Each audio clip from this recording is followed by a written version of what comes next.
Aleluia! A graça e a paz do nosso Senhor e Salvador, Jesus Cristo, a todos os queridos irmãos e queridas irmãs. Eu me chamo Anne, sou do Rio Grande do Norte, Brasil, e quero, junto com você, compartilhar da poderosa palavra de Deus em nome de Jesus. Abra o seu coração. Ei, você já se inscreveu no meu canal do YouTube? Se não se inscreveu, se inscreve. Ajuda a gente a compartilhar da poderosa palavra de Deus, tá bom? Quanto mais inscritos, mais essa mensagem vai ser divulgada para outras pessoas. Então, vai seguindo um link hoje na mensagem da poderosa palavra de Deus. Então, aproveite, vai lá, se inscreve, aciona o sininho, porque a cada atualização você recebe a mensagem. Que Deus te abençoe. Bom, hoje nós estamos no dia 21 de maio de 2020 e os Salmos será o Salmos 36, que tem por título Deus vence todo o mal. É bem apropriado para os dias de hoje, hein? Vamos lá.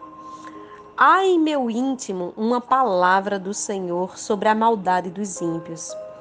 Aos seus olhos não faz sentido temer a Deus.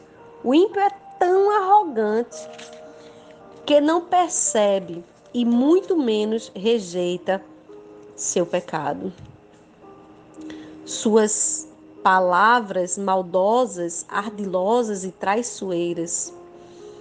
Abandonou o bom senso, a justiça e a prática do bem. Antes de dormir, sua mente trama ações cruéis. Nada há de bom no caminho que escolheu. Apega-se ao mal cada vez mais. Mas a tua benignidade, ó Senhor, chega até os céus e a tua fidelidade até as nuvens. A tua justiça é firme como as altas montanhas e teus juízos insondáveis como o fundo dos oceanos. Tu, ó Senhor, preservas a raça humana e todos os animais. Quão precioso é o teu amor, ó Deus. À sombra das tuas asas, os filhos de Adão encontram refúgio. Eles se banquetearão na plenitude da tua casa, tu lhes saciarás a sede com as águas puras do teu rio do Éden. Pois em ti está a fonte da vida, graças à tua luz, somos iluminados. Estende a tua benignidade aos que se consagram a ti, a tua justiça aos que são puros de coração. Não permitas que o soberbo pise sobre mim, nem que a mão do ímpio me faça retroceder. Eis que tombaram todos os que praticaram mal. Foram lançados ao chão e jamais se levantarão. Tremendo. Quero fazer aqui alguns destaques nesses salmos de hoje. O verso 2, que diz que a pessoa que pratica o pecado, normalmente ela não percebe o pecado e muito menos ela consegue reconhecer, ela não consegue dizer, eu pequei. Isso é muito comum com pessoas que falham com a gente e a gente fica esperando essa pessoa reconhecer o seu erro, né? E aí a gente se enche de raiva, fica até com aquele senso de vingança e a pessoa não está nem aí. Assim é com os ímpios citados nesses salmos. Um outro destaque que eu dou é o verso 8 e o verso 9, falando acerca de como as pessoas que anseiam por Deus, elas desejam, elas têm sede das águas cristalinas do Senhor. Você sabe que aquele Éden, aquele jardim onde tudo começou no processo da criação, o homem tinha acesso a todas as coisas criadas. E você sabe que o propósito de Deus é nos levar para o novo Éden. A Bíblia vai dizer que há um novo céu e uma nova terra preparada para nós. E que Deus dará de beber das suas fontes. Lá em Apocalipse tem muitos detalhes sobre isso, inclusive sobre a árvore da vida, que o Senhor nos dará acesso novamente a esta árvore. Então nós entendemos que Deus nos dará acesso a isso. E interessante o verso 9 porque diz que o próprio Deus é a fonte da vida. Tremendo. O homem ele foi criado à imagem e semelhança de Deus para refletir seu caráter. Mas é claro que ele se corrompeu pela escolha egoísta de pecar contra o seu Criador. Em consequência do pecado, o homem ele se distanciou do Senhor. E nesses salmos, escrito por Davi, ele frisa esse contraste entre a fidelidade, a benignidade de Deus e a iniquidade do homem, a sua condição de pecado. Nós sabemos que nestes salmos, a exemplo também dos Salmos 18, Davi ele é identificado como servo do Senhor. Ao invés dele se exaltar como um rei de Israel, o rei da nação de Israel, ele adota a simples expressão de humildade a Deus e às pessoas ao dizer que ele é servo de Deus. Você sabe que Jesus, ele fez isso quando ele dá um exemplo de lavar os pés de todos os seus discípulos. Ele disse que aquele que quisesse ser o maior deveria ser o menor.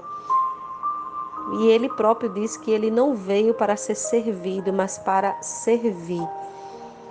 Paulo adota essa mesma linguagem no início de algumas das suas epístolas. E João também ele se identifica como servo do Senhor na introdução do livro de Apocalipse. Talvez os casos mais interessantes do emprego dessa linguagem se encontra lá em Tiago e em Judas. É provável que essas epístolas elas foram escritas pelos irmãos de Jesus, Tiago e a epístola de Tiago e a epístola de Judas.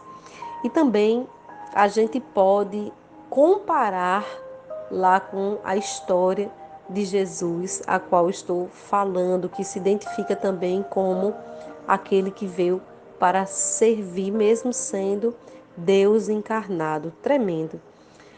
Esses salmos a gente pode dividir ele em três partes. A primeira, que descreve a depravação do homem em pecado, a condição desse homem apresentada como consequência da sua escolha ao dar ouvido à voz da transgressão, ao invés de dar ouvido à voz do seu Criador.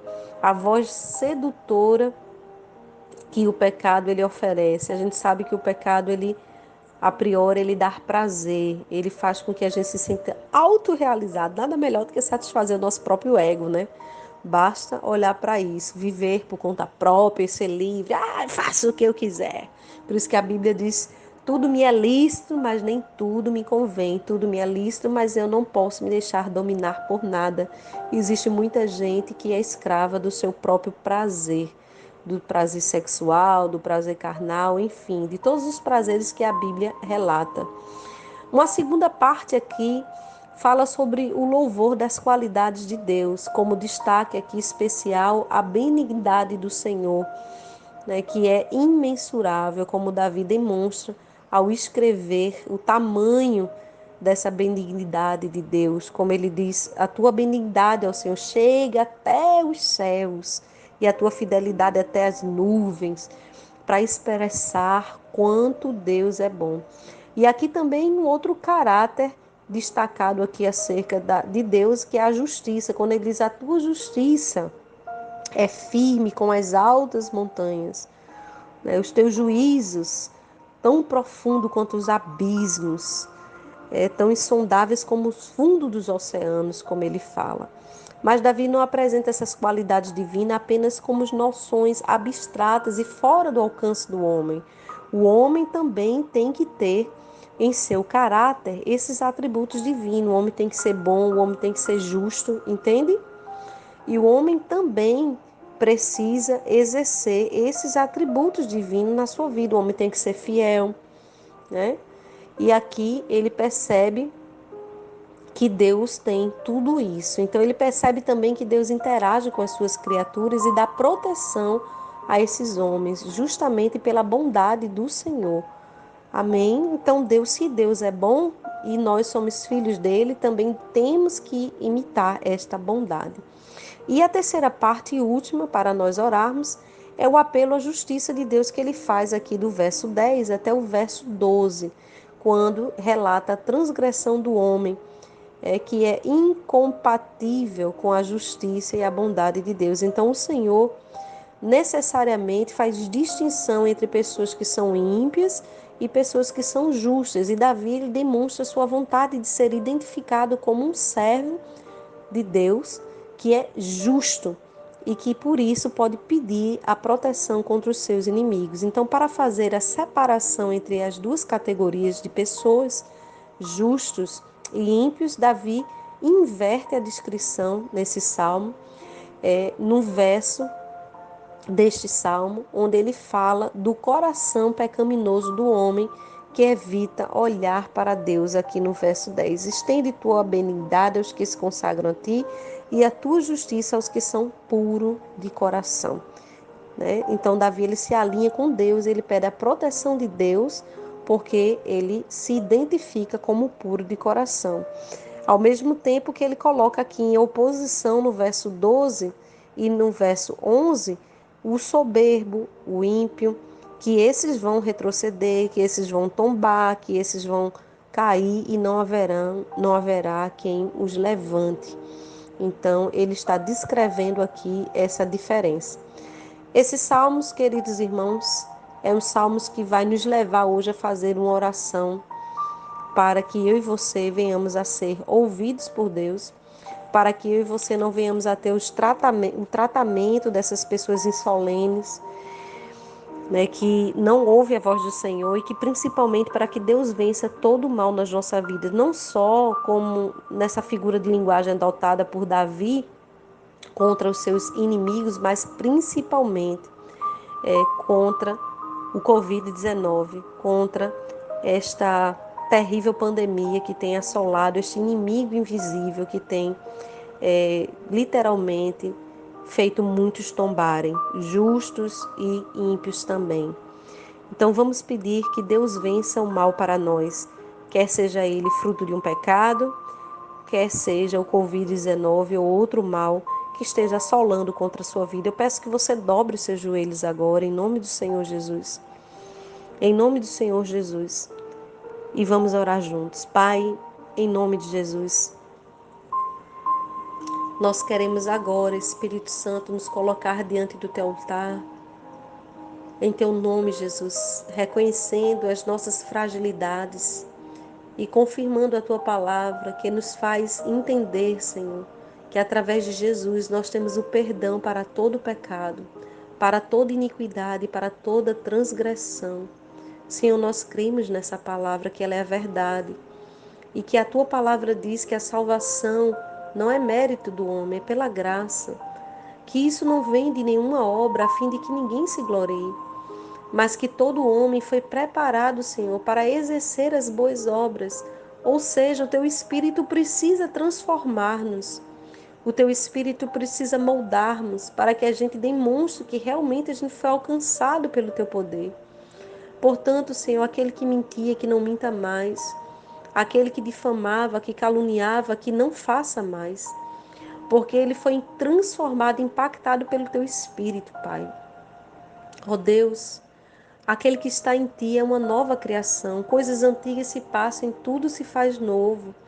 Portanto, Pai, que nós não venhamos a ter medo de pedir a tua proteção, que nós não venhamos a ter medo, Senhor, de chegarmos diante da tua presença, como se o pecado nunca houvesse existido, Senhor, porque esse pecado não nos domina mais e a tua graça nos libertou do pecado, Pai.